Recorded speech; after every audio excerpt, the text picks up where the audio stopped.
The problem with that one is that essentially you end up doing it past tense or retrospectively. So what happens is people have a tendency to look at it and go, well, of course they should have known that this guy or that guy or green or whatever. It's all past tense. So, and you can't, it's the challenge is to get people to move into present tense, right? Knowing what I know or knew, having been in the Army X amount of years, in a situation where when I show up, the fucking world's literally on fire. Okay. If you think you would have done it differently than me, then hey, fantastic. I'm great. No worries. I think then there's the idea of the development of judgment. I've often said that leadership, and I'll bring it up, is a series of discretionary judgments, which means it's choices. Your leadership is choices. Just pretty simple. And if the choices turn out right, you can be a hero. And if the choices turn out shitty, then you're not a hero. Okay. I don't know one non-commissioned officer of my generation who understood that, because we were told if we just did these things, we would be heroes. We would make the right answer. Like it was all going to be apparent. All you had to do was follow steps from 1 to 100. And at the end of 100, you got to the right answer. Well, what happens when you get to 100 and you go, oh, fuck, it's a war crime and, other stuff. Then what? So I think there ought to be that look. And then there's the contextual look of, we talk about organizational climate, and everyone's talking about that these days. And okay, great. Let's talk about it. How are you going to build it? How are you going to make one? In garrison, if you took over a platoon or a company, I would tell you it would take you 9 months to a year before your impact would truly be felt. You have to rotate people in and out. You're going to lose those people who PCS every Friday afternoon when you hand them their award. Okay. So in that constant shuffle, how do you do it then? But then you got to do it. You got to look at it in terms of how we had to do it with what we had in ever depleting numbers.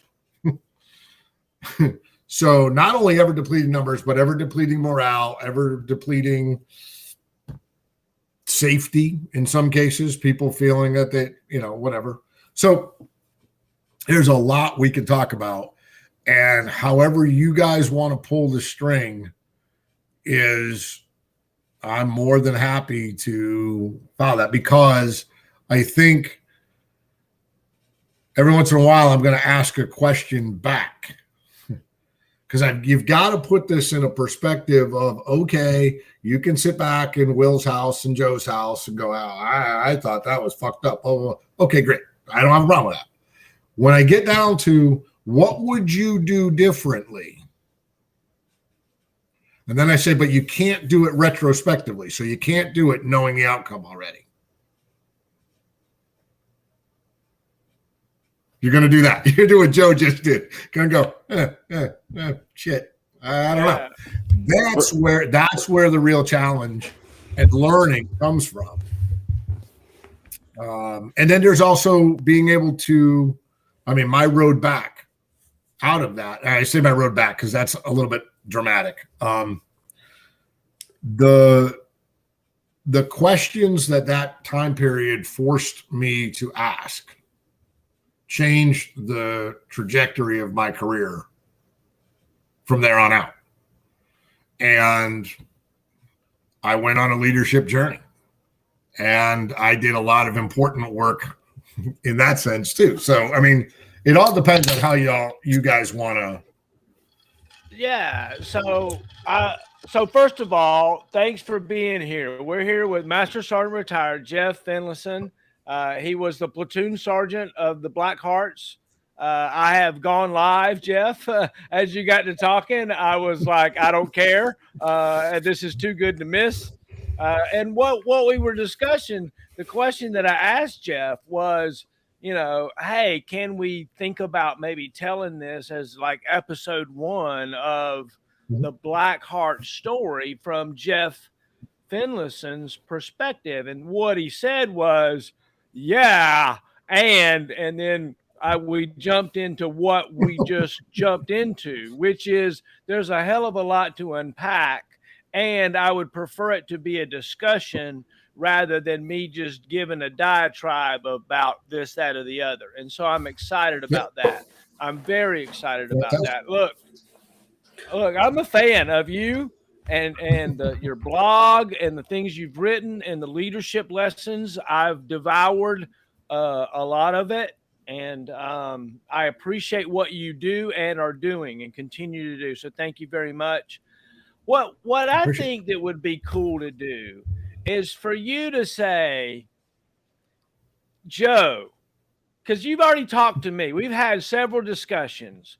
What if you said, Joe, there I was, and you started into however you might tell the story of what turns into, war criminal, war crimes, and it was going on way before you got there, because you're just a small snippet in something that you stepped into. You were brought in to save this unit, and for all intents and purposes, that's what you did, honestly. But that's what I was thinking. Right. Well, yeah. But that's what makes this so unique. That's what makes this story so compelling. That's what makes me get chill bumps when I find out that I actually have a relationship with a guy that went through these things and learned these leadership lessons. Because look, what we started out, you and my discussion was, I wrote an essay about what happens when you drink the Kool-Aid, but the results ain't, what turns out like you thought they were. And that's what started our relationship. So maybe you told, hey, Joe, so let me tell you this story, man. And that's kind of where it started. So thanks, Will. I appreciate it. And I do remember you wrote a blog post about drinking Kool-Aid, and I'm like, man, I can't drink Kool-Aid anymore, because when the Kool-Aid doesn't work, or the Kool-Aid doesn't give you what you want it to, you're screwed. And for a lot of people, that's what happened in Blackhearts. But essentially, Joe, and a pleasure to meet you for the first time. I know you were hanging around the other blog. I appreciate it, or the other discussion with Will. Pretty standard Army career, successful, highly successful. I was an infantryman.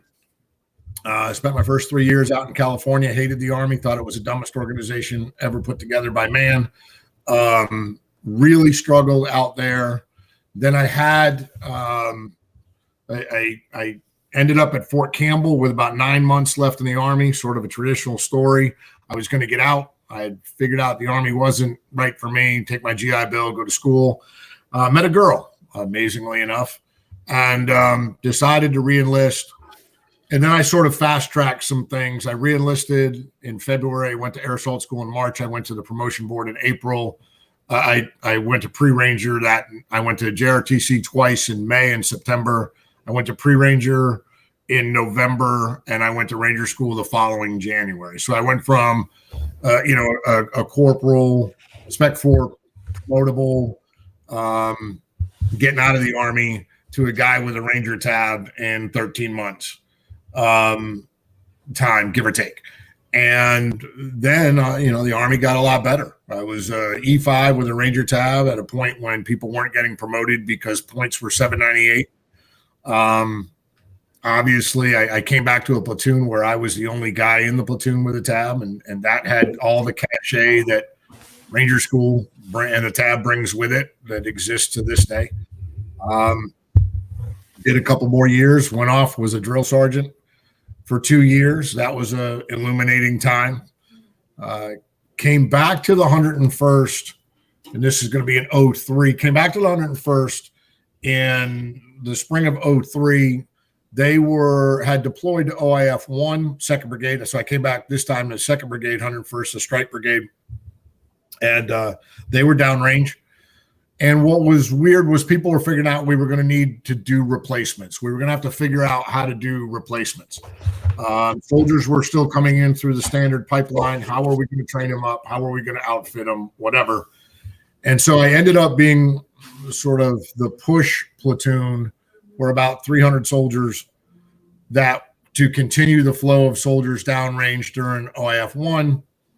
And then I brought the platoon back, or the brigade back. Actually took kids that weren't going to deploy. They shut the pipeline off. We made a bunch of drivers. We did all the stuff that was going to get all them and all their gear home, developed a plan to bring them all back. Came back home, ended up being the brigade operations sergeant major as I told Will before, as a baby sergeant first class for 9 months until they sort of everybody cycled in and out and they got their new operations sergeant major. Then I went and started a forward support company because the 101st was in the middle of transformation. So we were going to do that. And we had these forward support companies that were standing up behind the infantry battalions.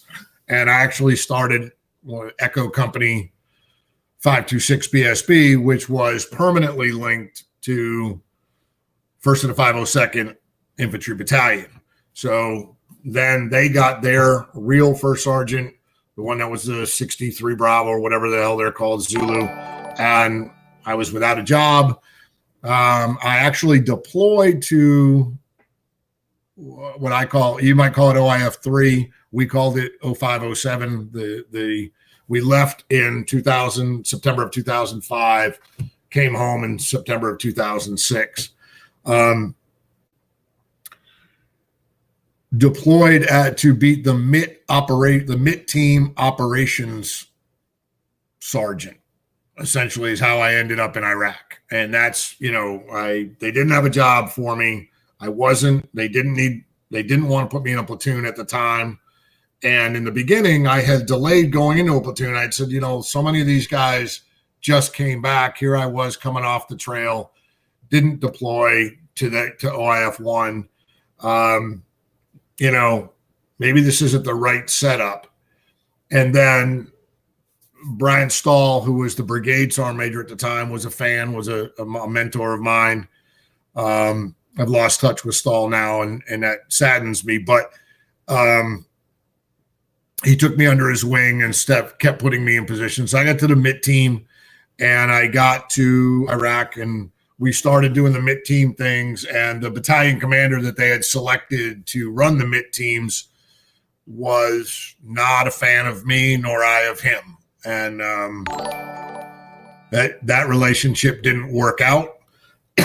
So he traded me, and I was kind of cooled my heels at brigade for about 3 weeks and nothing to do. And Stahl called me to his office one day and said, "Hey, pack your stuff. I'm pretty sure you're going to go down and take over a platoon and Bravo Company 1st and the 502nd. They got some problems down there. We got to swap their platoon sergeant out, There's a memorial tomorrow night, and all the company leadership is going to be up here for the memorial. And then you'll go back with them and do the swap and take over the platoon." Okay. So was this a time frame of February, beginning of February, or? Yeah, probably early February. Early February, Joe. No, I want to say, if I remember correctly, it's February 4th. That seems to be the date that sticks in my head. So we went to the memorial that night. Of course, I have all of my stuff. Like they brought a trailer. I've got a tough box, and when you deploy with it, and then maybe I would have had a tough box anyways. I mean, if I deployed with a platoon, maybe we all would have loaded them up in the containers, and it would have been over there when I got there. In my case, I went with the brigade. So now I've got this gypsy wagon. I've got all my stuff. And so I go to memorial. I meet with the battalion commander. He's like, look, this platoon needs discipline. They need someone down there to tell them what the law of the land is, the rules, this, that, and the other. Don't do anything special. Just go down there and, instill discipline, that kind of thing. That's his guidance. I meet the company commander around midnight that night of the memorial, John Goodwin, Captain Goodwin, and he's tired. He's taken a beating, and he's just come off a memorial, and he's supposed to somehow or another spin me up on what I'm getting into. And I don't remember much except that, I thought Goodwin was a good guy, and I thought he was tired, and I thought, all right, well, we'll see what happens. I knew what the battalion commander, Colonel Kunk, had said to do, what his guidance was. I went to sleep. I figured the next morning we'd all get up and we'd make the big transition down to the FOB. And the next morning they come and wake up Captain Goodwin with, "Sir, your FOB is on fire." And he doesn't understand what do you mean? We're being fired on? Like we're being mortared? Like what's going on? No, sir, your FOB is burning. It's on fire. So we can see it on the J lens. So he goes running upstairs. Wow. Someone runs off, gets 3rd Platoon, Phil Blaisdell's platoon, because it was their guy they were memorializing. So they were all there. And I've got, all my shit, and I'm standing around, and these guys they are well into the rotation now. They know they're ready. They know how to saddle up and get done, and get out of town. And no fooling, we go hauling ass back down there, and the FOB is on fire. I tell people we flew kids out of there that day. I remember them bringing in helicopters. We flew kids out of there that day in PT shorts, flip-flops, and black fleece jackets. And that is what they owned in their life. Everything else burned up. If they were all living inside of a sheet metal building, an old warehouse, chicken factory, chicken something, and plugged in too much American stuff and started an electrical fire. In about 7 minutes, the entire thing went up in smoke. We got everybody out of there, but all their stuff, to include weapons, and we had, guys had grenades and on there, and there were bullets cooking off, and it was dicey. And in the middle of evacuating people out of there and getting folks out, we're also getting mortared. So, there's always that going on at the same time. And, I really don't have a sense. I'm just sort of standing around. I don't have a job. I don't have a purpose. I don't have a function, trying to help out where I can. You have to understand the lay of the land in both the battalions and then in Bravo Company, because the where people are and what missions they're doing become very important to the whole of the understanding. So if you look at South Baghdad, it was basically called the Triangle of Death. And it was sort of Lutefiya, Mahmadiyya, Yusufiya made the battalion's footprint. And it had been an insurgent sort of causeway or ingress route to get to Baghdad. And so the unit before us was right there. Yep. There you go. The Triangle of Death. The unit before us was the 48th Brigade out of the Georgia National Guard. And we're just going to leave it at that for now. They took some casualties early on, and they stopped patrolling, is what it came down to. They weren't interested in beating bad guys. They were interested in not dying. Down in Yusufiya, they were living like slobs. They were living like pigs. So it basically was unmanned ground for years before our arrival. And our brigade, our battalion's mission was to take that ground back. And on top of that, help raise the Iraqi army in that area and get them to be stable at the same time. And in order to do that, you had to build a MIT team. And if you have to build a MIT team, then you had to strip a lot of talent off of the line companies to get there. Like there weren't extra bodies to fill out this MIT team. So if you look at in the book, I was checking the other day, and if you look at Alpha Company, they stripped off almost all of that leadership to build the MIT team. Took Alpha Company's first sergeant and said, go be the MIT team first. Like they took the top tier of leadership and said, you're going to be what we're going to use to build the MIT team. Okay.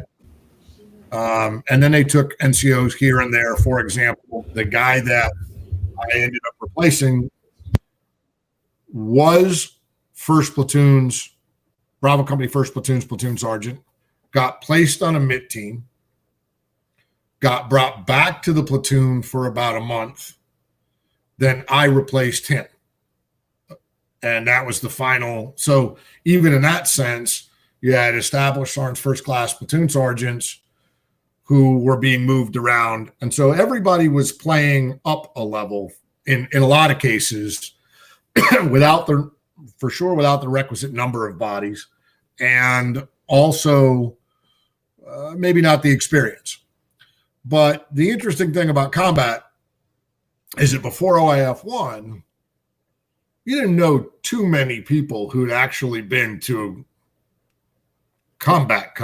Like, if you got to go back to Desert Storm and you go, okay, Desert Storm, 73 Easting, battle here and there. Yes, that in fact happened. But on the grand scheme of things, one of the things, these learning lessons are like, when you are hunkered down behind a vehicle and someone is shooting at you, it makes absolutely zero difference whether you're a private or a general. You are a human being shot at. Absolutely. It's crazy. Crazy concept to even think about it. And I'm kind of following you as you speak through the book. And it's interesting because I have so many questions. I mean, go ahead. What did you feel? What did you feel when you showed up there and out of a 30 plus man unit or platoon, you only have 22 people? I mean, you're already shorthanded. You got 2 TCPs now. I mean, we're going to get into that more, I'm sure. But it's so when you show up and the fob's on fire, you're just trying to figure out how can I help? Like, what do you want me to do? And they're really like, just get out of the way. Yeah. Go, because you can't do anything right now. And there's a lot of truth to that. Like, might as well just go help a guy get on a helicopter or do whatever. Right. I mean, there's no situational awareness. You're just showing up, and the first time you get to this fob, it's on fire. I mean, you're watching it through. You're watching it through the flat. The weird part about it was doing the handover with the guy that I replaced, because we did it in the dining facility while everyone else like out fighting a fire and doing all other crazy shit. Rob and I sat down at a folding table and he's like, here's your battle roster book, and here's the hand receipts that I signed, and here's the whatever. And then, because as I remember it, we knew we were going to make claims. The soldiers were going to be allowed to make claims for things that they had lost in the fire. And I remember him being very concerned about making sure he could file his claim for the stuff that he lost. Okay, whatever. I got the very strong sense he didn't want to be there and wanted to get gone as fast as he could get gone. And whatever, man. I really don't. I was never one of these people that paid a whole bunch of attention to what you did while you were there. because your perspective of the platoon or your perspective of the organization was likely not going to be mine. So, hey, thanks, man. I appreciate it. Best of luck to you. I'll see you down the road. I'm going to form my own perspective. And so, but Rob was the guy I replaced was not well liked by the soldiers. And he was struggling with the battalion sergeant major. But in retrospect, he may have been correct about a whole bunch of things, about the number of soldiers and about the way we were manning the TCPs. So he may have, that becomes a challenge, but I'm not really aware of it at the time. I'm like, all right, I got what I got. Right. The other struggle is all my guys are on the TCPs.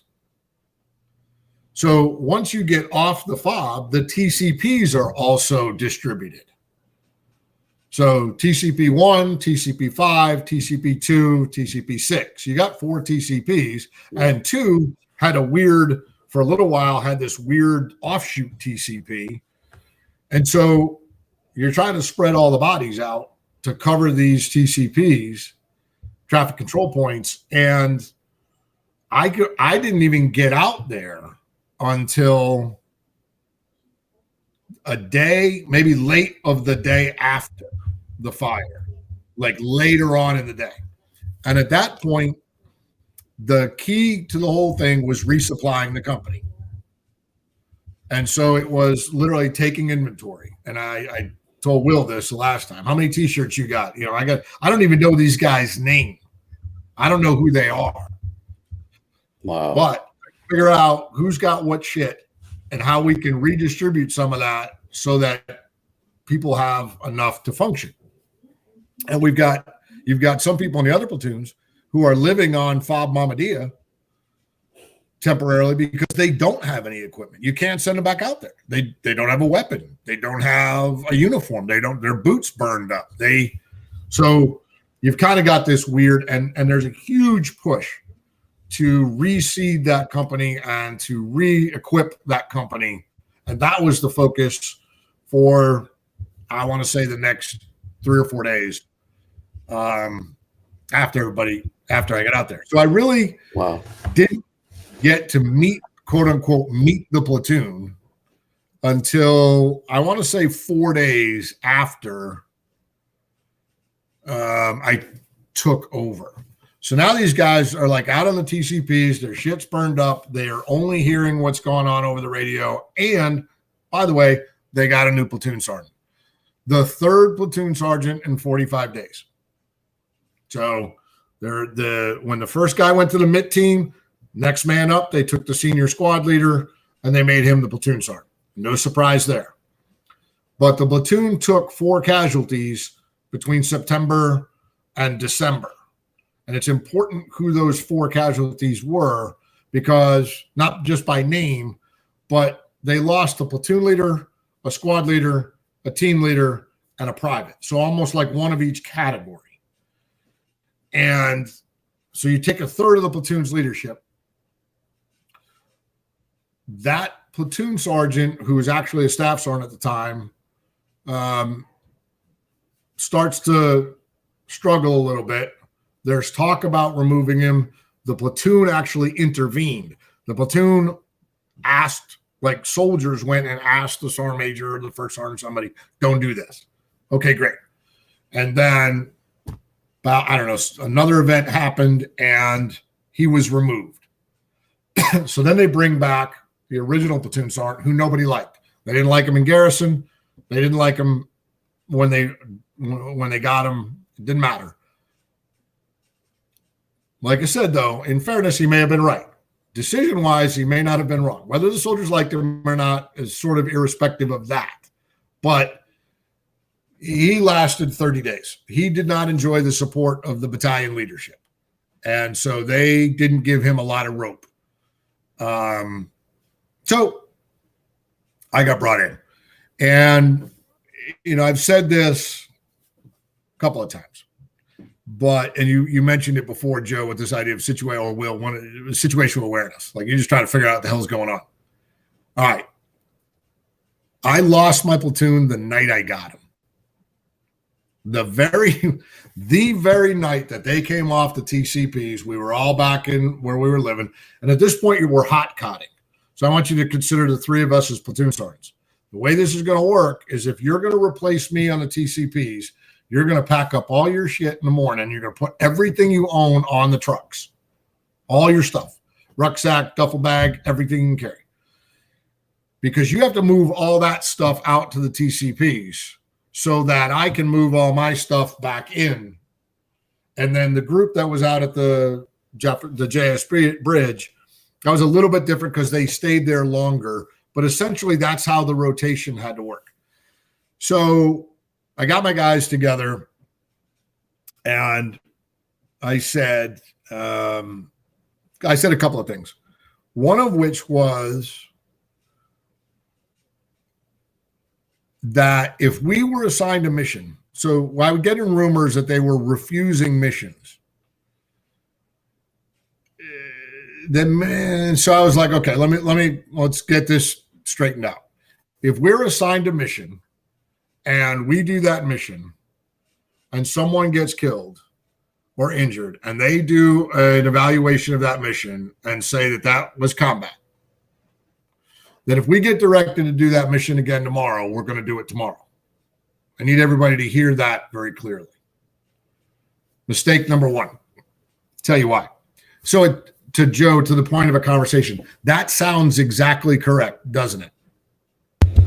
Yeah, it sounds correct, but you not knowing your soldiers and what they've been through over the past couple months, I mean, they've got a whole different mindset, and losing all their leadership in between all this and everybody getting pushed away.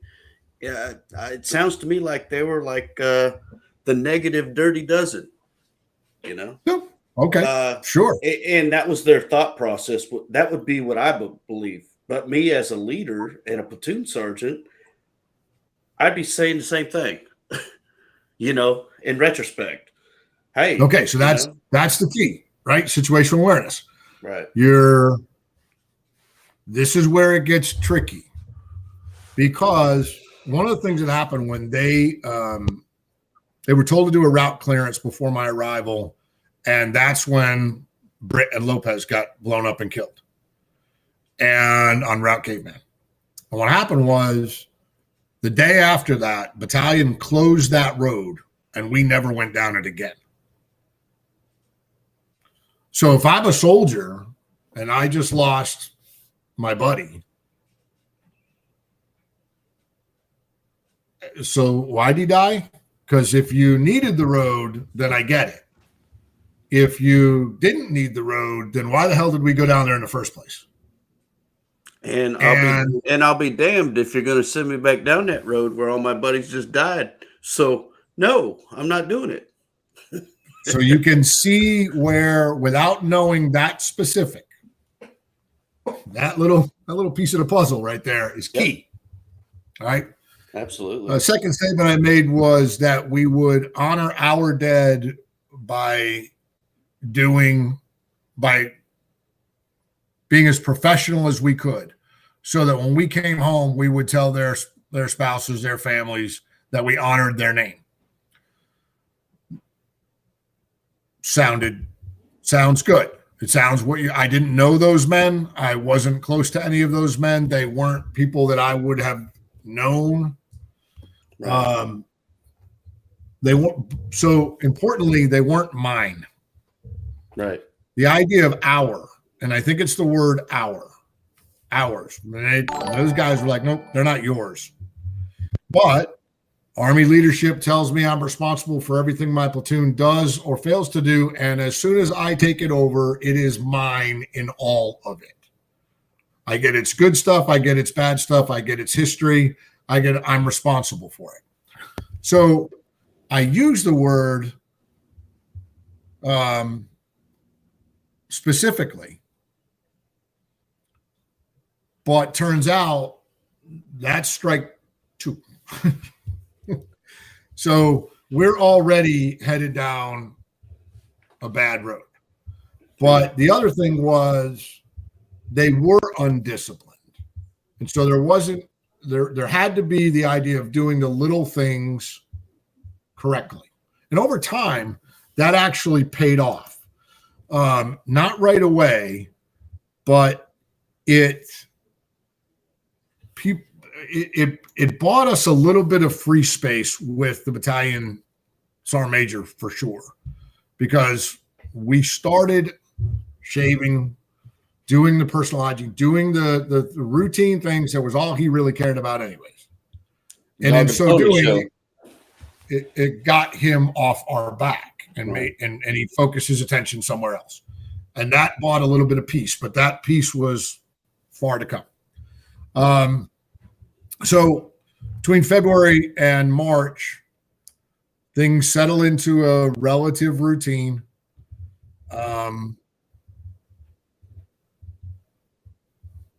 I don't know that there's anything specific that sets out in my mind in those 5 week period.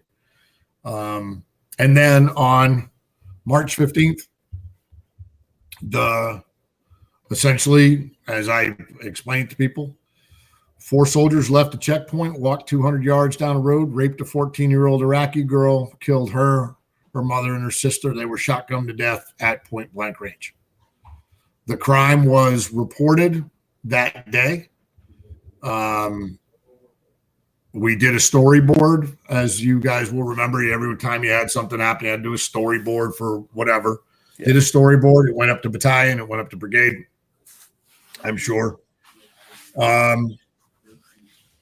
Nobody really thought a ton about it at the time. This was early 2006. Right. This is before the surge, at the height of the insurgency. Dead bodies were a common sight, and nobody seemed to ever know who killed them. We probably should have paused in that it was usually men that were killed. It was not women and children. But as I recall that day, I mean, I was on the FOB. I was at Yusufia. My first squad leader, Chaz Allen, was at TCP-1. TCP-2 called in, said that some local nationals had called. And Chaz called me up. What do you want us to do? I said, I'm back on the FOB. Put a squad together and go out there and see what's going on. The group that they sent out there basically was Sergeant Uribe, Tony Uribe, and a bunch of people from TCP-2, because we have no sense at that time that this is a crime. This is Iraq 2005.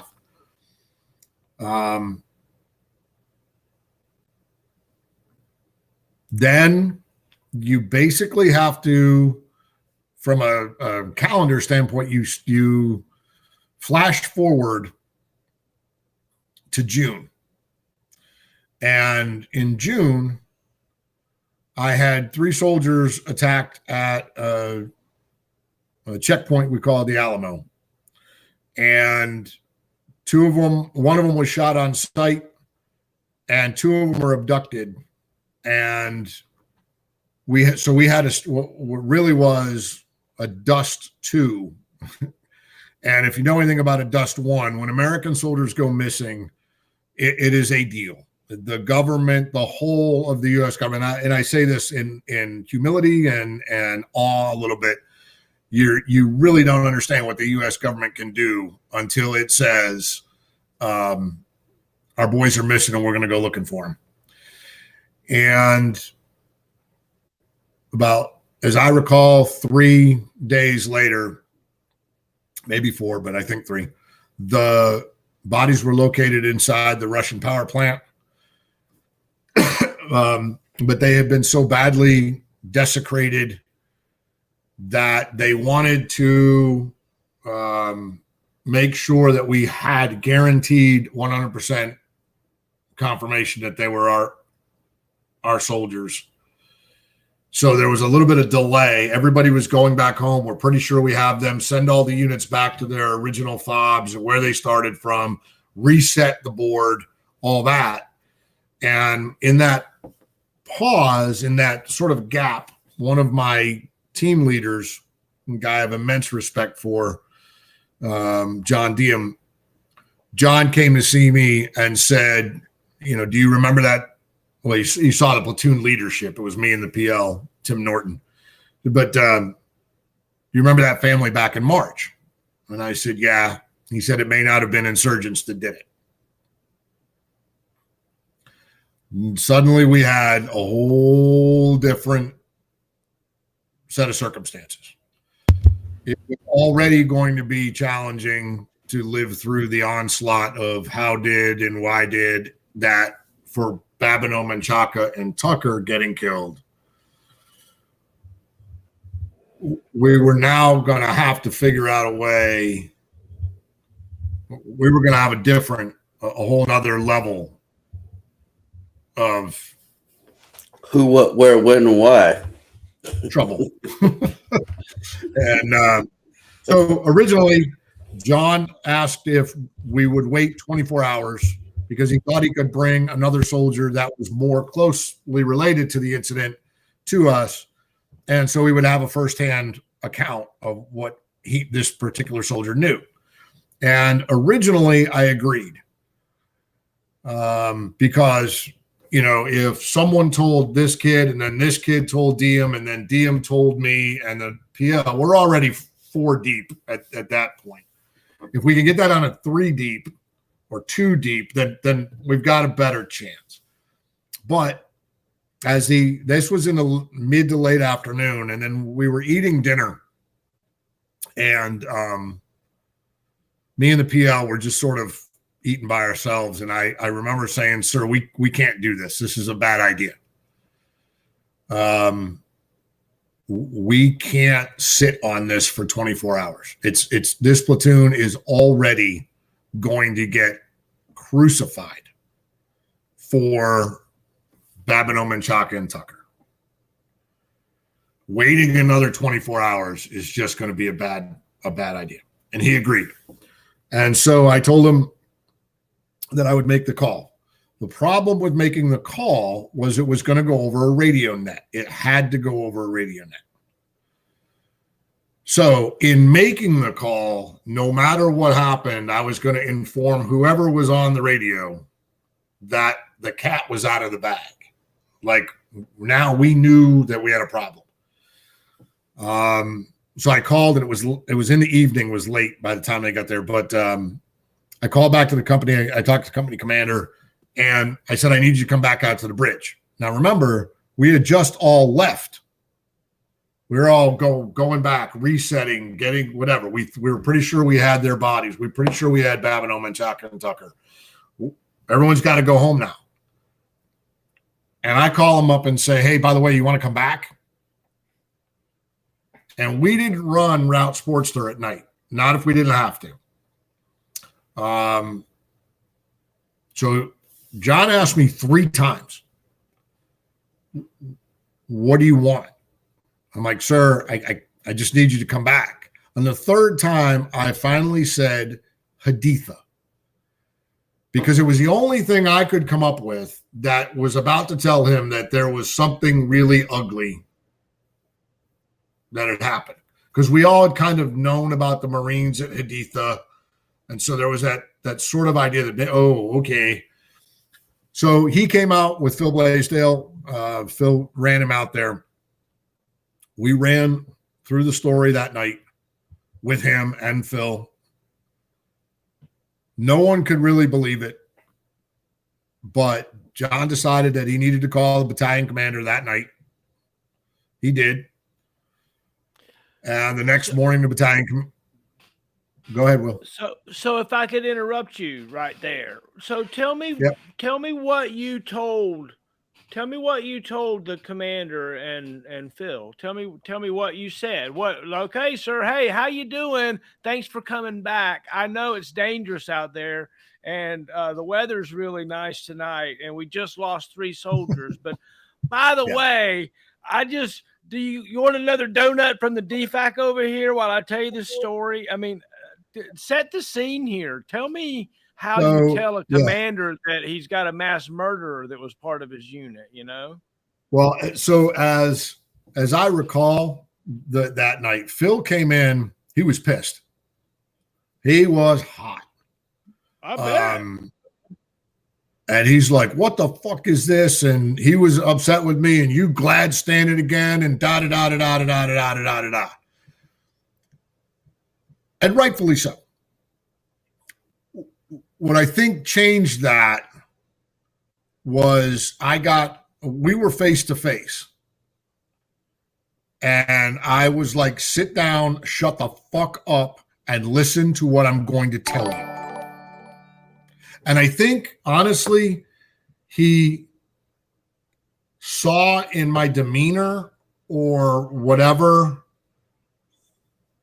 that, all right, I'm going to listen. And so we essentially ran through everything that we knew. Hey, sir, this afternoon around 4 o'clock, Sergeant DM came in. He relayed a story that,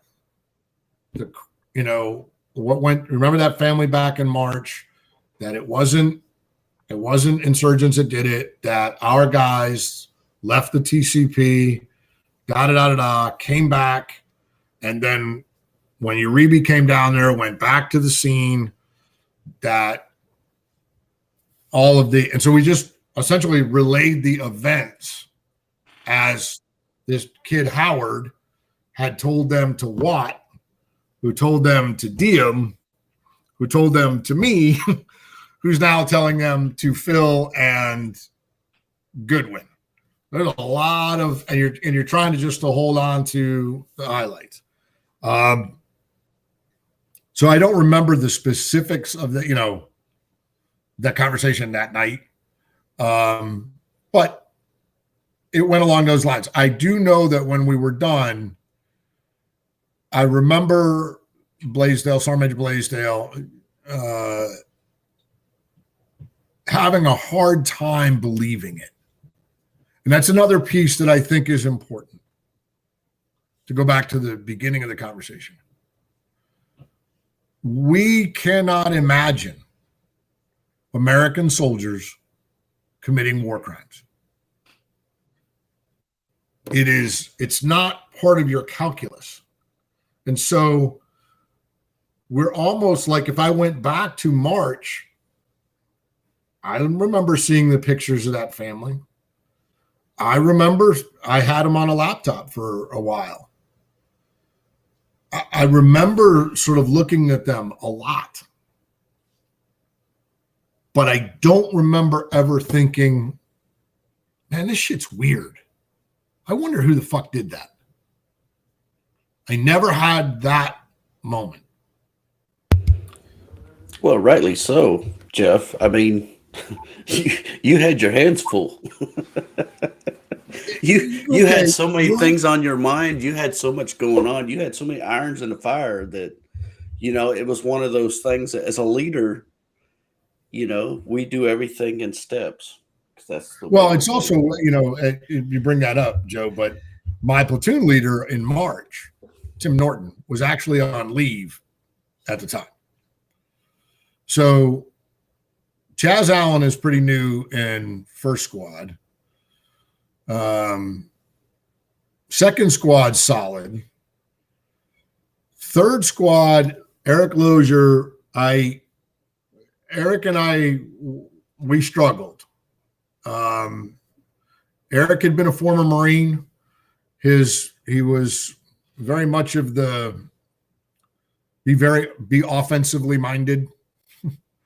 When the platoon started taking casualties, I think Eric was of the mind that, okay, well, now it's time to go even the score a little bit. And I'm not saying that in the sense of do anything wrong. I'm saying he wasn't in the shake hands, go make friends with the Iraqis kind of situation. So you've got to sort of put that in the perspective too. No one could imagine it could be Americans. So then even the next day, the battalion commander came out, do a commander's inquiry. And I don't know, but I know that he left relatively quickly for the seriousness of what we were going on. And there was a call that I think John Diem made that if they didn't take Justin Watt off of that fob right then and there with them, that Watt might get killed.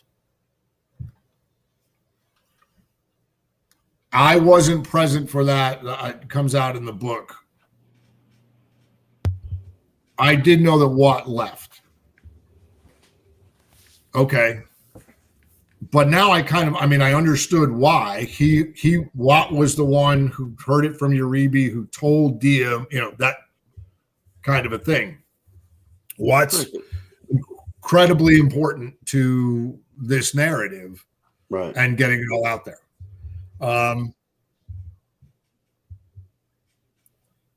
We were out on the TCPs for a period of time after that, or not at the TCPs, rather at the JS Bridge. Then it was funny, and I say funny. Jim Frederick brings it up in the book. We were continually shorthanded people and equipment, and all the platoons had the same amount of trucks. So, but there was a little bit of an offset of who was doing what missions and how they were doing them. So you had all the rules in Iraq at the time. You couldn't move without a 2-vehicle convoy, and each one had to have 3 people in it, and this and that and the other. And that shit wasn't going to work. The math didn't add up. And different platoons tended to respond to that differently. Maybe they didn't do the mission exactly the way someone wanted it to be done. Or maybe they cut corners with how many people were in a vehicle or whatever. I tried to play by the rules of that. It didn't always happen. I remember we did a cordon and search. There was a little village just shy of TCP-1, and we had never gone in there. And John Goodwin wanted us to do a cordon and search one night. And as I told Will last time, I never refused a mission. What I did was I would try to do the math. And I'd say, okay, sir, if you want me to do this mission, here's what it's going to cost you. I'm going to have to strip the TCPs down to 1 person, or I'm going to have to take all the vehicles off the TCPs for a couple of whatever it was in order to do the mission. And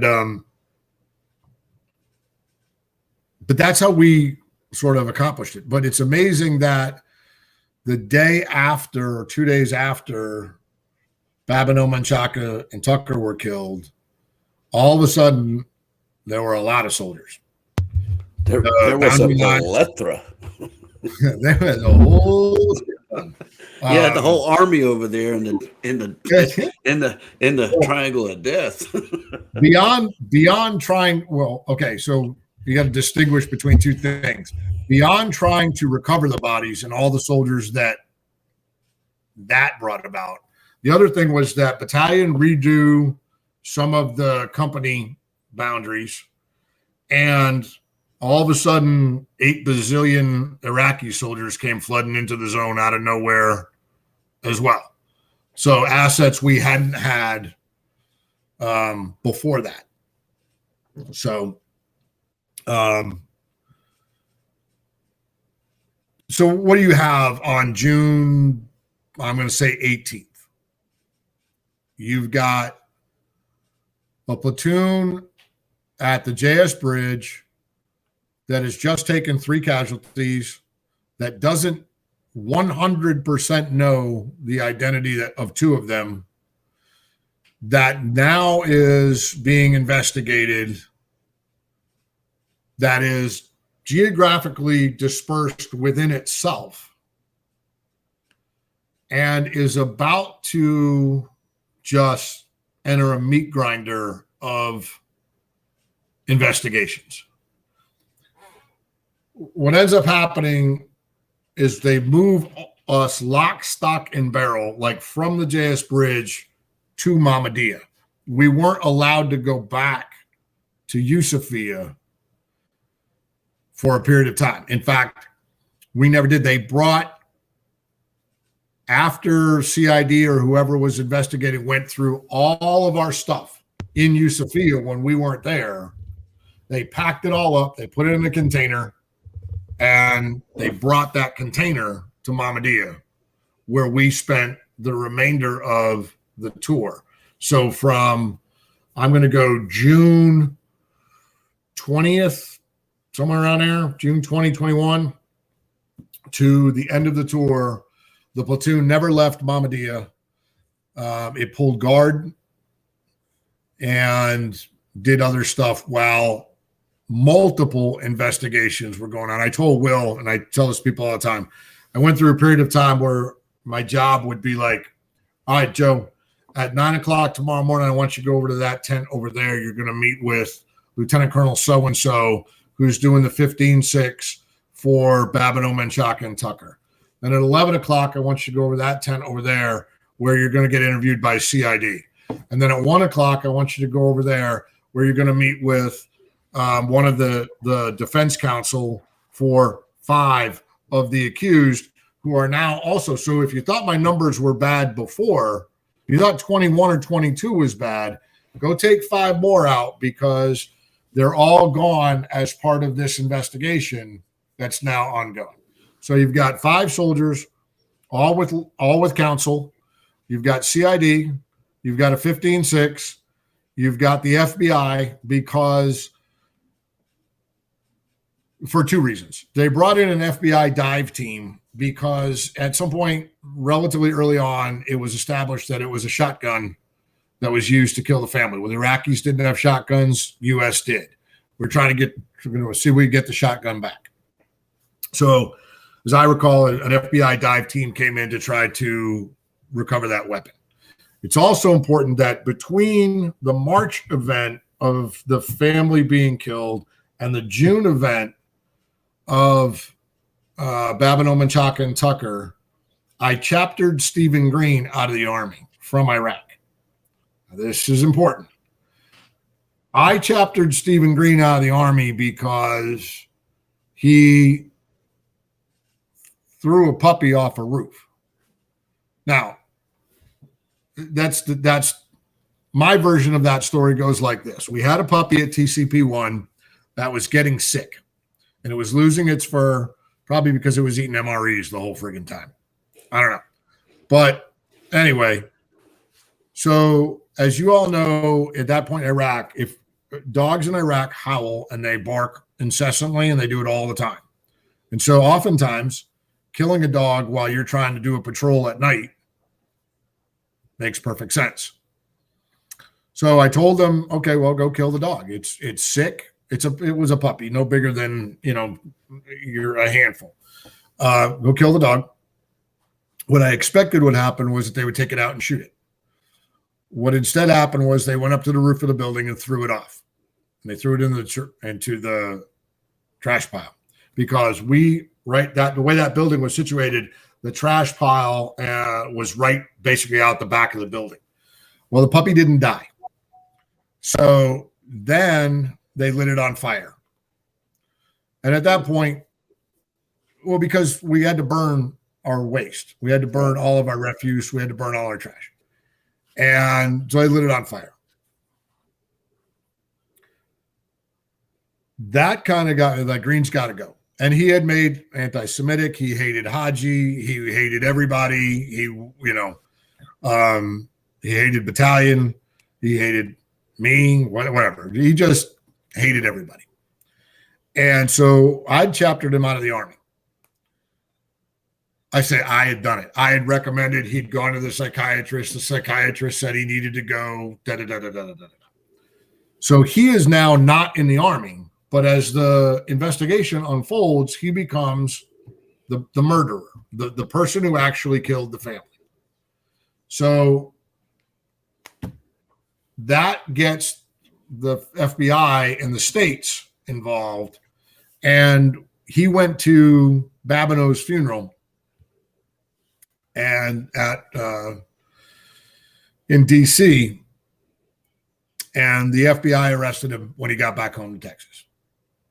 So Stephen Green was the first person who was, I don't know the actual name of the law, but it's like the Foreign Service Extraterritorial something the hell or other act. MH, I can't remember what it's called either. MH something, marital something, or martial. It had to do with, it was put in place after the Blackwater events that basically said that U.S. personnel working in the employ of the government would be tried by the U.S. government for crimes committed on foreign territory.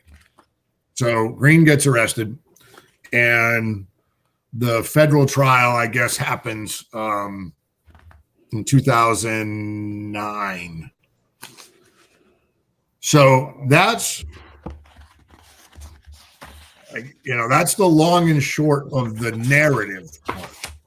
So Right. that's a great spot. So That's a good things. That's a good spot to stop right there. Yeah, absolutely. So what I'm thinking next is maybe we can outline some characters. Maybe we can talk about the act itself. Maybe we can get some more details about the chapter proceedings that caused you to take Green and get him gone. Maybe we can talk about Green's history, past and present. Maybe we can talk about, the squad that they put together with an op order and guards and everything to go do it, and how they might, carry out such crazy acts. It just blows my mind. I don't know what all we could get into, but I would hope that this might be episode 1 and us kind of unpacking the story. The other thing, though, we've got to come back to at every level if we can, is what are those leadership lessons that we learn from it? And you're in a unique position to do that. And so thanks, Jeff, for telling this story with us tonight. Joe, what do you think? You got anything to add before we close this out? The MEJA is what it's called. What's that? MEJA. The MEJA. Oh, okay. Oh, That was the book. So that was the mix. I didn't know anything about it until I started reading the book. That's cool. But it's interesting. So it was just interesting, the way it played out. I think if you're looking for leadership lessons tonight, there's a couple of them. One is speed of acclimation, right? So the Army raised me to be a platoon sergeant. They raised us to be a particular rank, and then the jobs that went along with that rank. What you somehow think is that you're going to have, I guess, time, maybe not the right answer, but you've got to be able to process the situation faster than I did walking in the door on February 4th. But also recognizing that it was incredibly unique. The fob was on fire. People were being evacuated. Right. Shit was burning up. They're like, okay, that's one. Two, that situational awareness that we talked about earlier. I lost my platoon the night I got him. Right. It can happen like that. And it can be irrecoverable under certain circumstances. It is not necessarily always the case that it is permanently irrecoverable. It's just how much time does it take? Yeah, you may have to do a restart a couple of times. Yeah. With that group of kids or adults or soldiers or warriors, whatever you want to call them. But yeah, I'm sure you can bring it back. Good leaders always tend to draw everybody back to them. And it sounds like that's what happened at the end of the book. Obviously the situations that you had gotten thrown into were just, I was tearing up. I couldn't believe it. I was like, I've been in situations, nothing near close to that, but I've had to switch platoons. I've had, go from one platoon sergeant. All right, now you're going to take over HHB. Yeah. So I go to HHB and I'm like, all right, I'm supposed to sit here for 2 weeks and figure out what they do and then jump in. Right. I can't do that. I've got to get to work, It's go ahead. I'm sorry.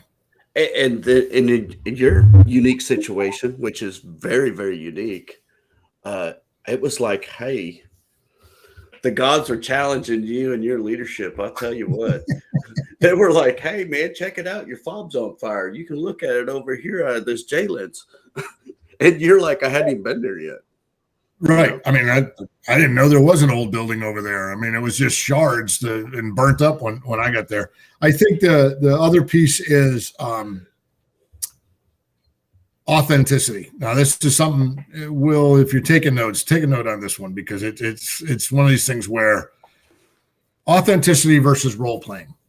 The Army teaches you the role.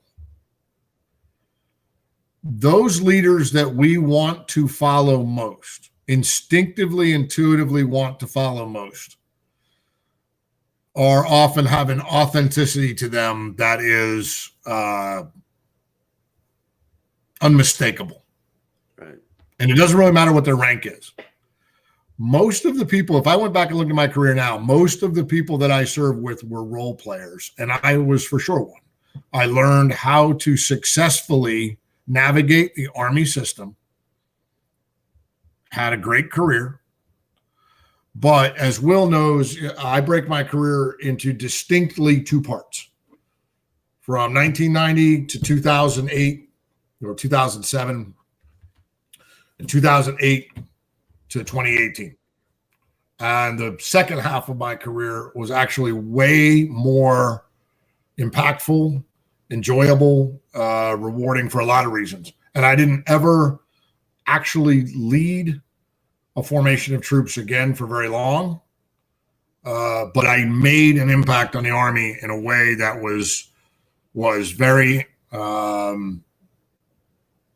very authentic in that sense. So authenticity matters versus role playing. So there's a lot that I think we could get into down the road. All right. Well, that sounds good. Hey, I appreciate everything, Jeff. Hey, awesome. No worries. Pleasure to meet you, Joe. Will, good to see you again. Let's, however many you want to schedule, we'll do it. And then, I'm good. Will and I will sit down with you and we'll figure out which way we want to go with this. Okay. And sounds great. Hey, I really appreciate it. And hey, hats off to you, man. I love you, brother. I love you. Good night, everybody. Appreciate it, guys. Thank you. Take care, gentlemen.